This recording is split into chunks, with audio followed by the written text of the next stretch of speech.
വയനാട്ടിലെ കോൺഗ്രസ് ഗ്രൂപ്പ് പോര് രൂക്ഷമാകവെ പഞ്ചായത്ത് അംഗം ജീവനൊടുക്കി.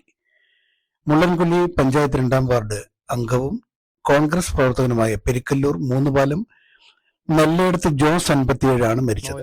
വീടിന് സമീപത്തെ കുളത്തിൽ ചാടിയ നിലയിലാണ് കണ്ടത്. കൈഞ്ഞെറുമ്പ് മുറിച്ചിരുന്നു. വിഷം കഴിച്ചതായും പറയുന്നു. 2-ാം വാർഡ് കോൺഗ്രസ് പ്രസിഡന്റ് കാനാട്ടുമല തങ്കച്ചനെ കള്ളക്കേസിൽ കുടുക്കി 17 ദിവസം ജയിലിലിട്ട സംഭവം ഗ്രൂപ്പ് പോരിന്റെ ഭാഗമായിരുന്നു.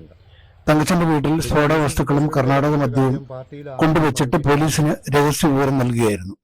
ഈ സംഭവത്തിൽ മരിച്ച ജോസ് ആരോപണ വിധേയനായിരുന്നു. സ്ഫോടക വസ്തുക്കളും കർണാടക മദ്യവും കൊണ്ടുവച്ച സംഭവവുമായി ബന്ധപ്പെട്ട് ഒരാൾ അറസ്റ്റിലായിരുന്നു.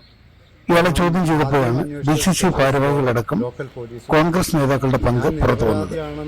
IC ബാലകൃഷ്ണൻ MLA പിന്തുണയ്ക്കുന്ന ആളാണ് തങ്കച്ചൻ. DCC പ്രസിഡന്റ് ND അപ്പച്ചന്റെ അനുയായിയാണ് മരിച്ച ജോസ്.